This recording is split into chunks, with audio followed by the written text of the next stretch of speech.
కూర్చో, బస్ ఆపండి, బస్ ఆపండి. ఇదిగోండి తాళం చేతులు పూర్తి. ఈ తాళాలు చేతిలో పెట్టండి. వీటి వల్ల ప్రయోజనం లేదు. నాలుగు ఖర్చుకోకుండా పళ్ళ మధ్య పెట్టడానికి గట్టిగా ఏదైనా ఉంటే ఇవ్వండి. ఇదిగో ఇది చూడండి.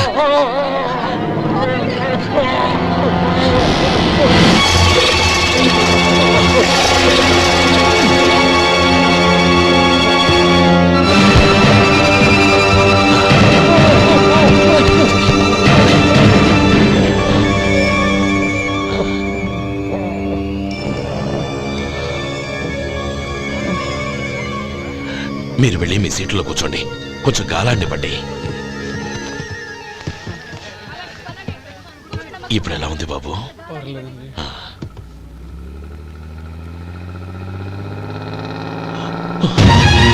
నా బ్యాగ్, నా బ్యాగ్ ఎవరైనా చూసారా? అందులో 5 లక్షలు ఉన్నాయి. నా బ్యాగ్ వెంటనే బస్ ఆపండి. ఎవరిని కింద దిగవద్దు.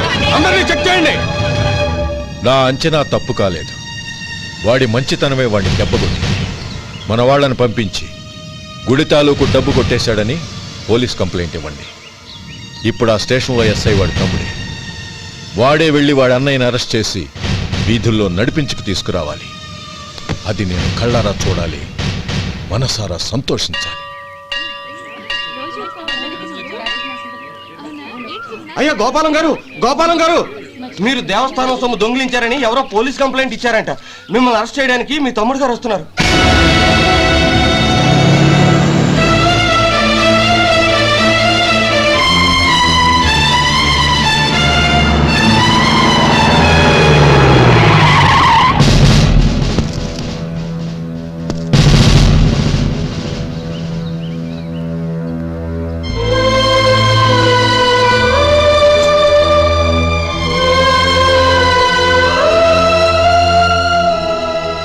చూడు గోపి, ఎప్పుడు నువ్వు ఉద్యోగంలో చేరావో అప్పుడే తనా పరానే తేడా మర్చిపోవాలి. నేరం చేసిన వాడు నీ తమ్ముడైనా అన్నైనా సరే శిక్షించాల్సిన బాధ్యత నీది. అదే నువ్వు నీ ఉద్యోగానికి ఇచ్చే గౌరవం.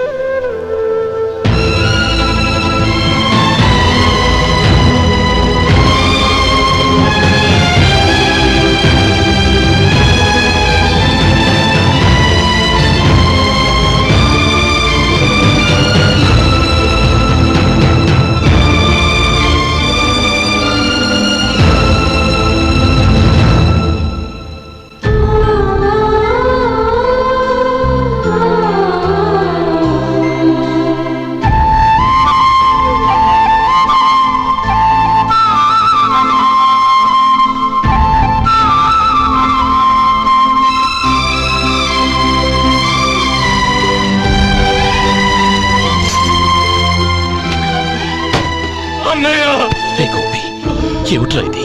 నన్ను క్షమించన్నయ్య. నేను కోరి ఉద్యోగుల చేరిన మాట నిజమే, కానీ ఇలాంటి పరిస్థితి ఎదురవుతుంది అనుకోలేదు. నా ఒంట్లో ప్రతి రక్త పట్టు నీ భిక్షనన్నయ్య. నిన్ను అవమానపరిచి ఉద్యోగం నిలబెట్టుకునే బదులు నా ప్రాణాలను వదులుకుంటారు, కానీ ఈ పని మాత్రం నేను చేయలేనన్నయ్య.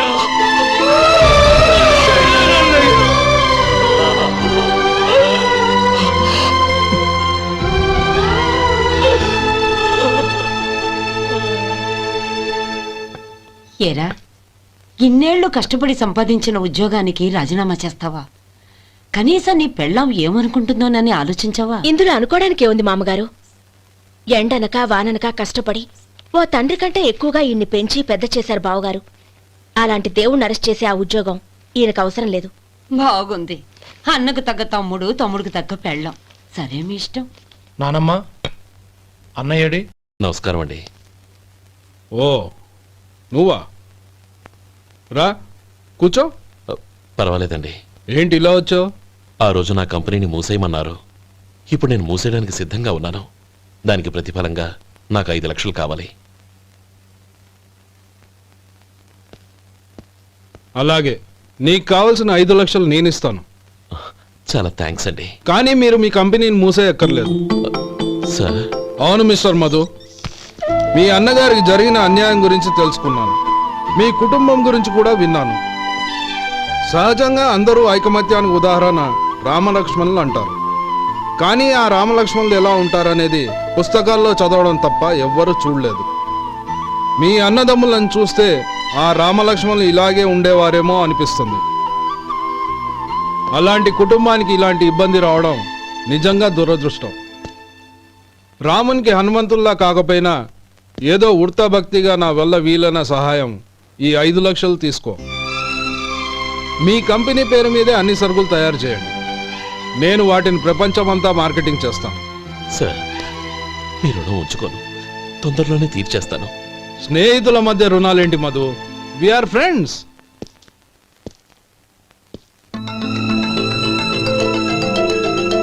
ఏంటే అక్కడ ఆగిపోయావు? రా. నువ్వు మీ అన్నయ్యని అరెస్ట్ చేయడానికి అట్టెళ్ళావు, ఆయన లొంగిపోవడానికి ఇటు వచ్చారు. అవును, యూనిఫామ్ చేత్తో పట్టుకొచ్చావేంటి? సార్ నేను రే, ఈ మాత్రం దానికే బెదిరిపోయి ఉద్యోగం వదులుకుంటావా?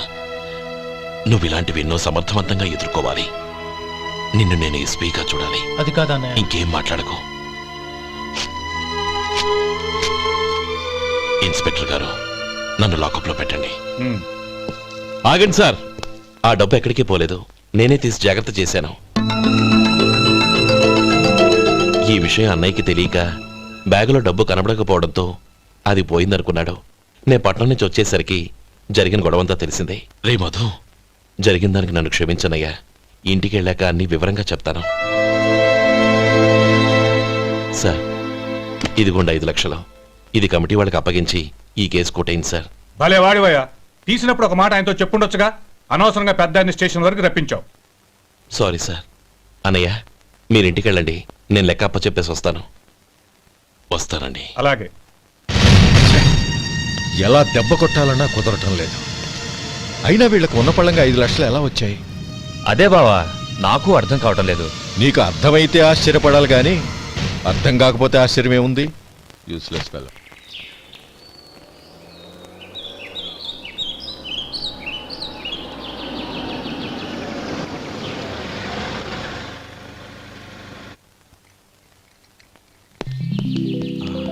నువ్వు ఇక్కడే ఉండు. అన్నయ్య మూడు ఎలా ఉందో చూసి నేను లోపలికి తీసుకెళ్తాను. ఓకే? అలాగే.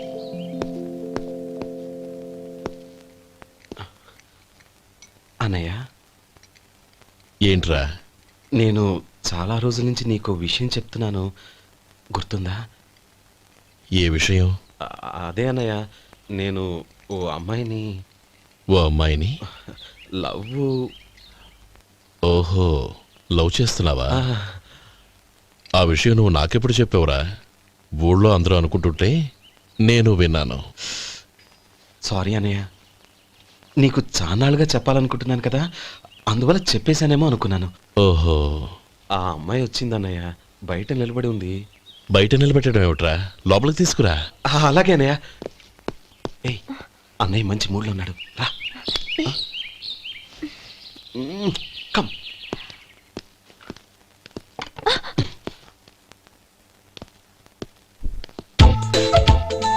ఎందుకంటావేంటయ్యా? ఆ అన్నయ్య మాట వినగానే మీ డాక్టర్ గడగడ వణికిపోతాడు. అసలు డాక్టర్ చదివే తమ్ముడిని అలా భయపెట్టచ్చా? తప్పు కదా? తప్పేనండి. ఆ, నమస్కారం మేడం. నమస్కారం. అదేంట్రా, మనిషో పక్కనుంటే నమస్కారం ఇంకో పక్కన ఉంది? అది మర్యాద అన్నయ్య, మర్యాద. ఆహా, అవును, నీ పేరేంటమ్మా? నందిని. ఆ నందిని. నందిని అన్నయ్య. ఏ, ఆ ముక్క తను చెప్పలేదా? పెద్దలంటే మహాగౌరవం అన్నయ్య.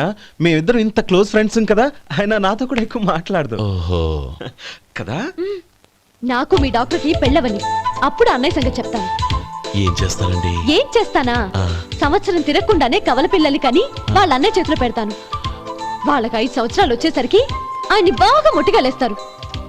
అవును, అమ్మాయి మోహం చూడకుండా నిర్ణయం ఎలా తీసుకోనరా? తలెత్తు.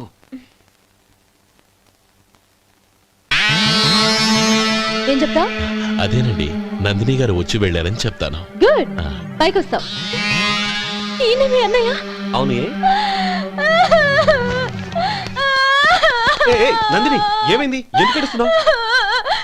ఈయన మీ అన్నయ్యని తెలియక తెలియక హాస్పిటల్ దగ్గర మర్యాద లేకుండా దురుసుగా మాట్లాడాను. ఆయన ఈ పెళ్లి ఒప్పుకోరు. ఊరుకో, అలాంటి చిన్న చిన్న విషయాల్ని మా అన్నయ్య పట్టించుకోడు. అయినా నేను కన్విన్స్ చేస్తాను కదా. ఆయనకంత అవమానం జరిగాక ఎందుకు కన్విన్స్ అవుతారు?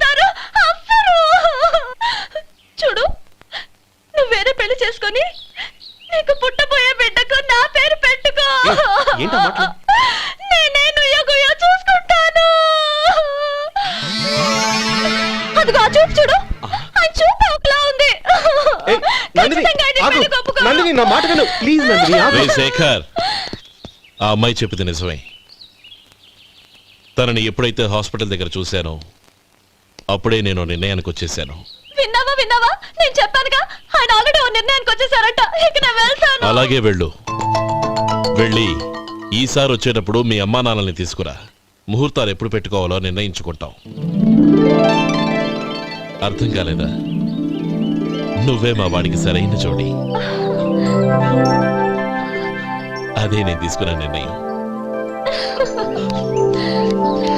థ్యాంక్ యూ బావగారు, నన్ను ఆశీర్వదించండి. లేమా, శీఘ్రమేవ కళ్యాణ ప్రాప్తిరస్తు.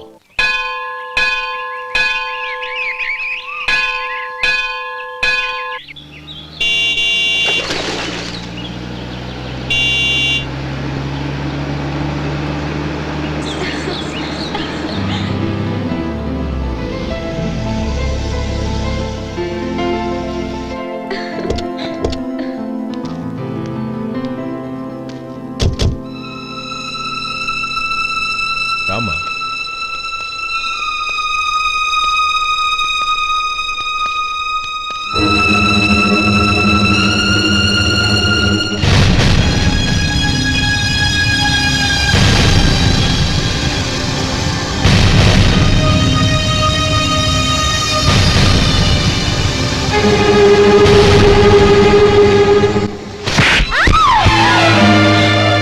నా పరువు తీసావు కదే.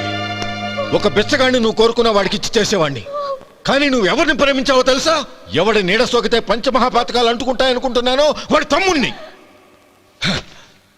ఆ రోజు ఆ గోపాలం గాడు నిశ్చితార్థం వరకు వచ్చి నా చెల్లెల్ని చేసుకొని వెళ్ళిపోయాడు. ఆ ఆవేశంలో తొందరపడి ఓ పొరుగురు వాడికి నా చెల్లెల్నిచ్చి పెళ్లి చేశాను. ఆ తర్వాత తెలిసింది వాడికి అంతకుముందే పెళ్లి అయిపోయిందని. వాడు పెళ్ళైన వాడైనా పర్వాలేదు, పరమ దుర్మార్గుడు. ఇంకొకరిని ప్రేమించిన దానివేగా అని దెప్పి పడుస్తూ నా చెల్లెలకి మాటలతోనే నరకం చూపించాడు. అటు ప్రేమించిన వాడు దగా చేశాడు, ఇటు చేసుకున్నవాడు కిరాతకుడు. ఇలా చిత్రవధ అనుభవించి నా చెల్లెలు ఒకరోజు స్టవ్ పేలిపోయి చనిపోయింది. దీనికంతటికి కారణం ఎవరు? వాడు అన్న. అటువంటి వాడింటికి కోడలుగా వెళ్తావా? ఒక్క మాట చెప్తున్నాను విను. నువ్వు జీవితాంతం పెళ్లి చేసుకోకుండా ఇంట్లో పడినా పర్వాలేదు, కానీ వాడి తమ్ముడితో మాత్రం నీ పెళ్లి జరగదు. రేయ్, పురోహితుని రమ్మని చెప్పు. వచ్చే ముహూర్తంలోనే నీకు నందినికి పెళ్లి.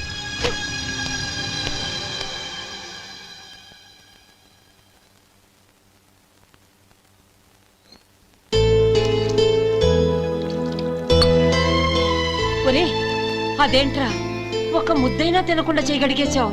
నాకు ఆకలి కాలేదు నానమ్మ.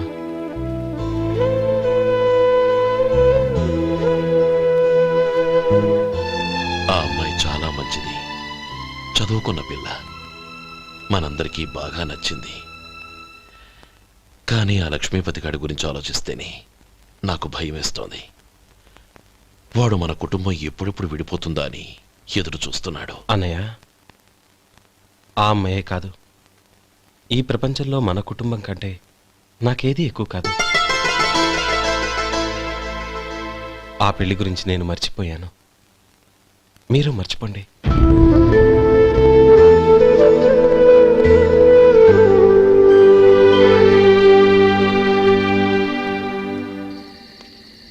శేఖర్, నువ్వా? ఏంటి ఈ టైంలో వచ్చావు? నీతో ఓ విషయం మాట్లాడాలి. ఒకసారి బయటకు వస్తావా?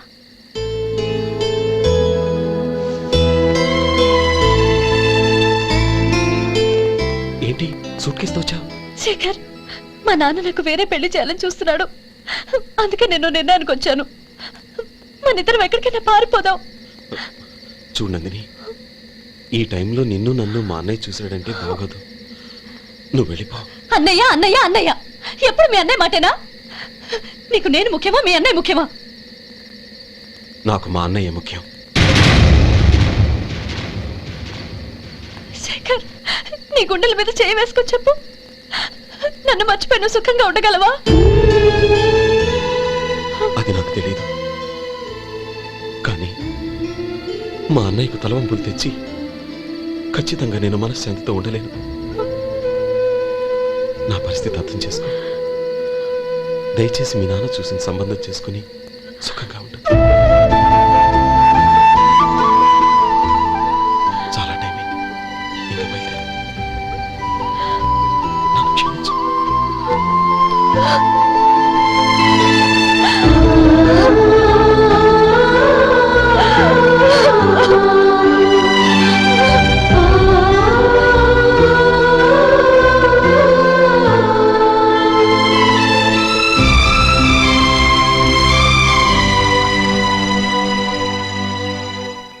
ఏంట్రా అలా మౌనంగా కూర్చున్నావు? ఏం లేదురా, కోరుకున్న అమ్మాయి రా పారిపోదామని వస్తే మా అన్నయ్య బాధపడే పనేది నేను చెయ్యలేను, నన్ను క్షమించని ఆ అమ్మాయిని పంపించేసాడ్రా నా తమ్ముడు. అదిరా వాడికి నా మీద ఉన్న అభిమానం. ఇంతవరకు వాడు అడిగింది ఏదీ నేను లేదనలేదు. ఒక అన్నగా వాడి పట్ల నా బాధ్యతలన్నీ నెరవేర్చాను. అలాంటిది ఈరోజు వాడు మనసారా కోరుకున్న అమ్మాయిని వద్దని నేను ఎలా చెప్పగలనురా? వాడి సంతోషం కంటే నాకు కావాల్సిందే ఉంది. అందుకే నేను ఒక నిర్ణయానికి వచ్చాను. ఓపెనింగ్ స్టాకు 31,700 అండి. ఈ రోజు 200 లారీల్లో 21,500 ప్యాడీ వచ్చిందండి. అవి ఈ పక్కన సర్దించానండి. తర్వాత ఇవి నిన్నొచ్చిన ధాన్యం బస్తాలండి. 50 లారీల్లో 5,000 బస్తాల బియ్యం బయటకు పంపించామండి. సాయంత్రానికి మన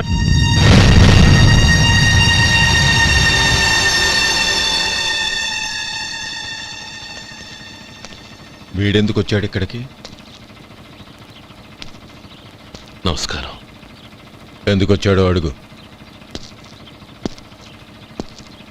నీ సహాయం అర్థించొచ్చాను.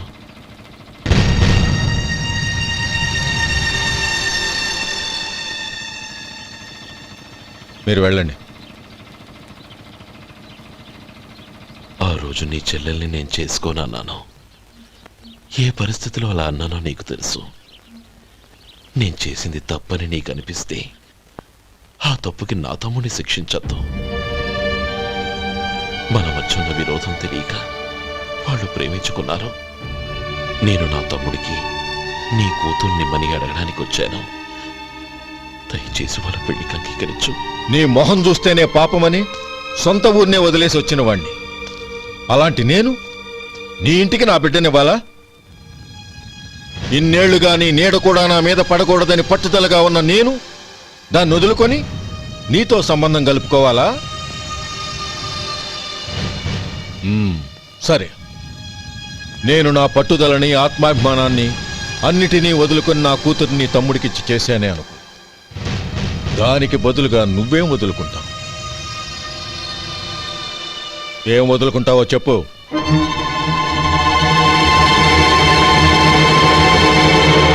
నీ ప్రాణాలు వదులుకుంటావా?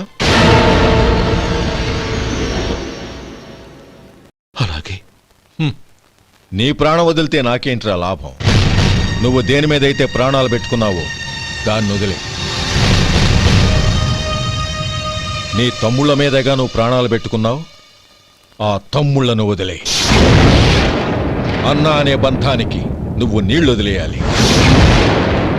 ఎప్పుడు నీ తమ్ముడు నా కూతురి మెళ్ళలో తాళి కడతాడో అప్పుడే నీకు నీ తమ్ముళ్లకు ఉన్న అనుబంధం తెగిపోవాలి. నీ తమ్ముడు నా కూతురి మెళ్ళలో తాళి కట్టడానికి ముందే నువ్వు శాశ్వతంగా ఈ ఊరొదిలి వెళ్ళిపోవాలి. వీటన్నిటికీ నువ్వు అంగీకరిస్తేనే ఈ పెళ్లికి నేను అంగీకరిస్తాను.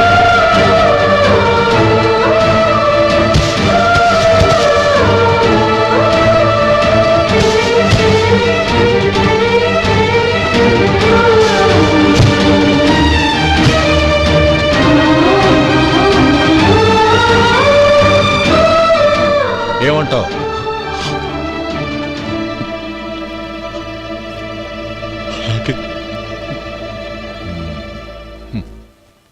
ప్రమాణం చేయి.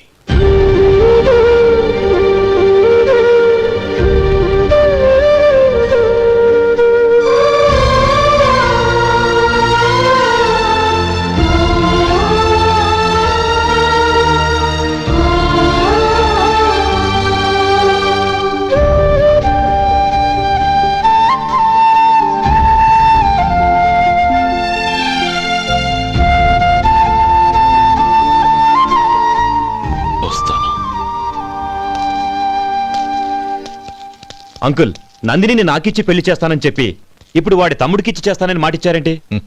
రేయ్ నువ్వు నోరు మూసుకోరా. వీడి తమ్ముళ్ళు విడిపోవాలనే ఇన్నేళ్లుగా ఎదురు చూశాను. ఇప్పుడు నా కల నిజం అవబోతోంది. నువ్వేం దిగులు పడకు. నీకు వేరే మంచి పిల్లని చూసి ఘనంగా పెళ్లి జరిపిస్తాను.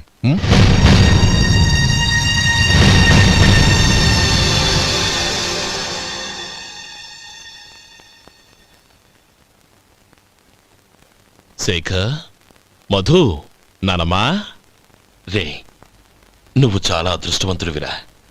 లక్ష్మీపతిని కలిశాను. పాప అనవసరంగా వాడిని అపార్థం చేసుకున్నావురా. వాడెంతో ఆప్యాయంగా నన్ను పలకరించాడు. ఆనందంగా ఈ పెళ్లి ఒప్పుకో.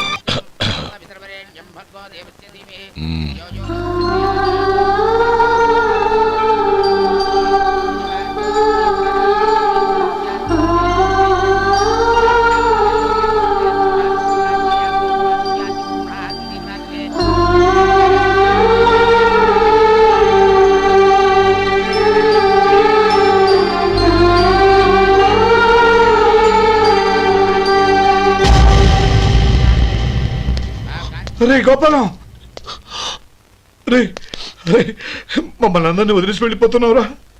చంద్రం, నా తమ్ముళ్ళని ఎలా పెంచాలనుకున్నాను అలాగే పెంచాను, పెద్ద చేశాను. వాళ్ళందరూ సుఖంగా ఉన్నారు. అంతకంటే నాకు కావాల్సిందే వద్దురా. అయినా నేనెక్కడికి వెళ్తానురా? వాళ్ళ ఆనందంలో ఐకమత్యంలో నేను ఎప్పుడు ఉంటాను. ఎడకు, ఎవరైనా చూస్తే బాగోదు. కళ్ళు తుడుచుకో, లోపలికి వెళ్ళు.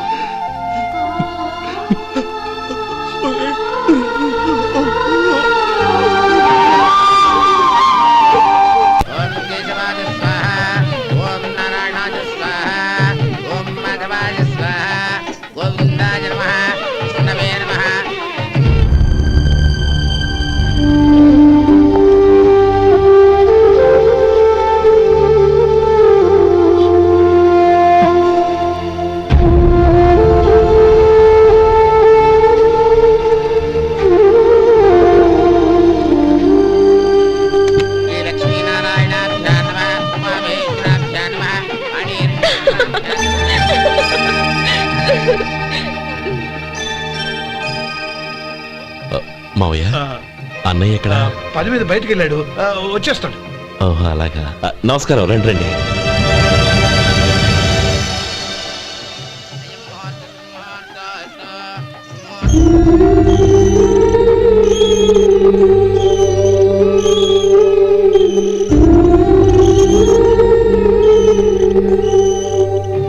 చంద్రం, గోపాలం ఎడ్రా ఎక్కడా కనపడడం లేదు. ఇందాక నీతో మాట్లాడుతుండగా చూశాను. అది ఎవరినో పిలవడం మర్చిపోయాడంట, అక్కడికి వెళ్ళాడు. ఈ పాటికి వచ్చేస్తుంటాడు. అలాగే.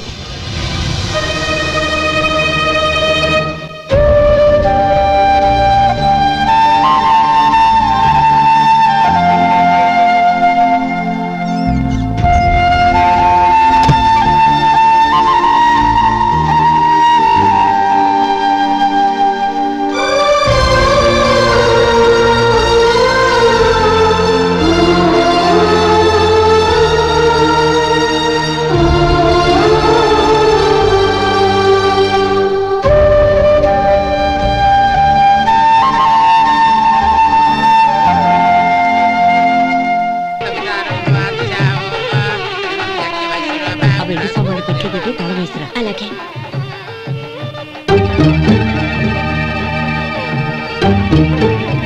అన్నయ్య, పెద్దనే ఏడి? చిన్న పని మీద బయటికి వెళ్ళాడంట, ఇప్పుడు వచ్చేస్తాడు.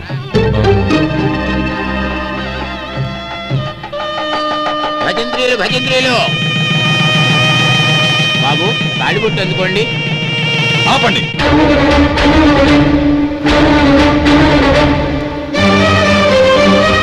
మా అన్నయ్య రాని తర్వాత తాళి కడతాను. అదేంటి బాబు, ఆలస్యం అయితే దుర్ముహూర్తం వచ్చేస్తుంది. మా అన్నయ్య ఎప్పుడు వస్తాడో అప్పుడే నాకు మంచి ముహూర్తం. దుర్ముహూర్తం వచ్చాక తాళి కడితే శుభం కాదు. మా అన్నయ్య లేకుండా చేసే ఏ పనైనా నాకు శుభం కాదు. నేను తాళంటూ కడితే అది మా అన్నయ్య వచ్చిన తర్వాత. ఇక మీ అన్నయ్య రాడు. రేయ్ నువ్వు నోరుమై. ఏంటి నువ్వు అనేది? నేనన్నది పచ్చి నిజం. నా మాట మీద మీకేమైనా అనుమానం ఉంటే అసలు జరిగిందేంటో ఈయన్ని అడగండి. మావయ్య, ఏంటిదంతా? అసలు ఏం జరిగింది? మీరందరూ నన్ను క్షమించండి.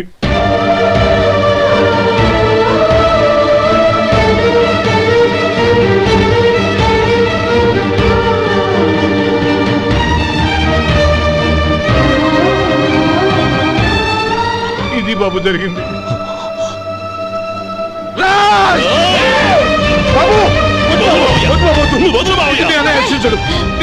అర్థం చేసుకోండి. ఏదైనా గొడవ జరిగితే మన కుటుంబం గౌరవం ఏమవుతుంది? నా మాట వినండి. ఎంత ఘోరం చేసావు నాన్న. అన్నగారు లేకుండా ఆయనకి జీవితం లేదు, ఆయన లేకుండా నా బతుకి అర్థం లేదు.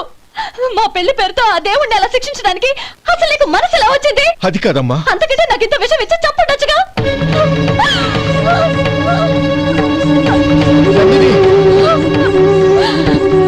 నందిని, నందిని, నందిని, అమ్మా నందిని, తలుపు తీ అమ్మా.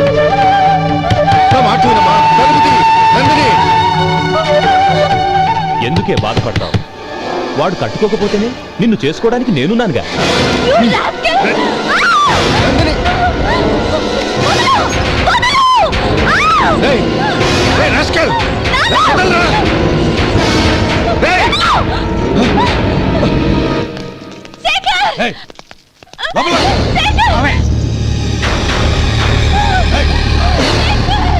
బాబు, బాబు, నా మేనల్ని నా బిడ్డని ఎత్తుకుపోతున్నాడు. నా జీవితం నాశనం అయిపోతుంది. మీకు దండం పెడతాను, దాన్ని కాపాడండి. చిచ్చి, నీలాంటి వాడికి పుట్టిన దాంతో మాకేమిటి సంబంధం? ఎవరిని కాపాడాల్సిన అవసరం మాకు లేదు. ఒరేయ్ శేఖర్, తప్పురా. ఎప్పుడైతే అమ్మాయి నీతో పెళ్లి పీటల మీద కూర్చుందో అప్పుడే మన ఇంటి కొడలేనట్టు లెక్క. అవునండి, ఒక ఆడపిల్లని కాపాడలేకపోయామని బావగారికి తెలిస్తే మనల్ని క్షమించరు. నానమ్మ, వీళ్ళని తీసుకుని ఇంటికి వెళ్ళు. శేఖర్, గోపి, మీరెళ్ళి అన్నయ్య వెతకండి.